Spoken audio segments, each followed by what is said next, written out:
I got news for you, pal. The guy in the big box seat in the sky, he gets the first through the last draft pick every year, and he's got eternal home field advantage. So I wouldn't... Okay. I get it. You don't think there is anybody in the big box seat.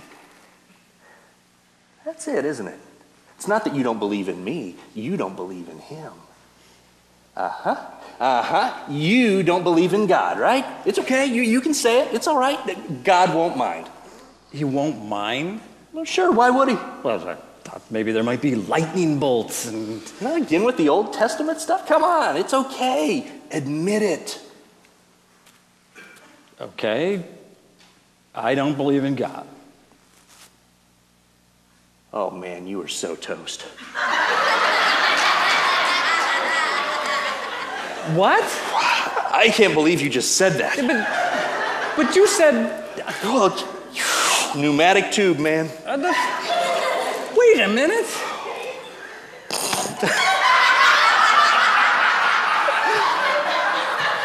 I'm just messing with you. I don't believe in him either.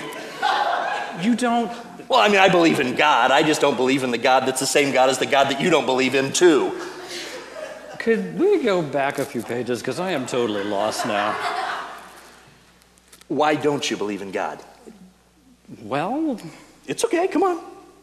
Because it doesn't make any sense, okay? Go on. I mean, it's a fairy tale. It's Santa Claus for big kids. Yeah, I believe in Santa Claus. You believe you are Santa Claus.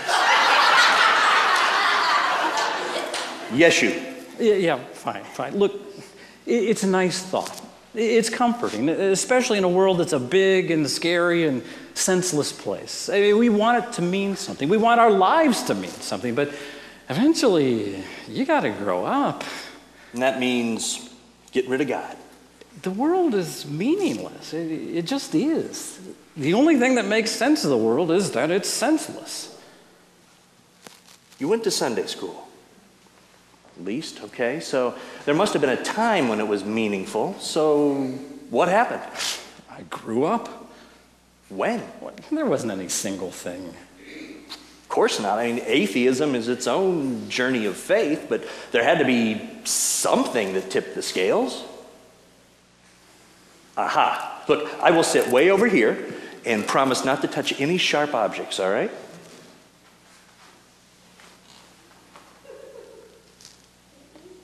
My parents died when I was 27. Head-on collision with a drunk driver. He lived, of course. My mother was killed instantly, but my father, though, he lingered. Spent weeks in the burn unit. The doctors gradually taking pieces off of him while he died. Never really quite awake. I used to visit him, and I'd pray. I'd pray like when I was a little kid. That he'd open his eyes. Hoping to talk to him, at least say my goodbyes. And I was convinced he would. I was convinced he had survived for a purpose. Then one night, nurses found him dead. He died alone. All that suffering for nothing. I didn't curse God. I walked out of that hospital that night after signing some papers and picking up his stuff and looked up into the cold black sky. Realized there was no one looking back.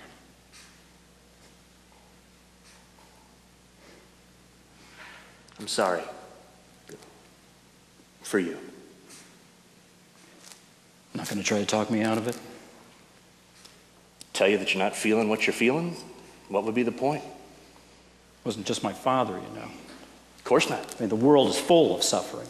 Indeed. Tragedy, injustice, abuse. Doesn't feel right, does it? And darn right it doesn't. Feels wrong. Yes. That, my friend, is how you know that God exists.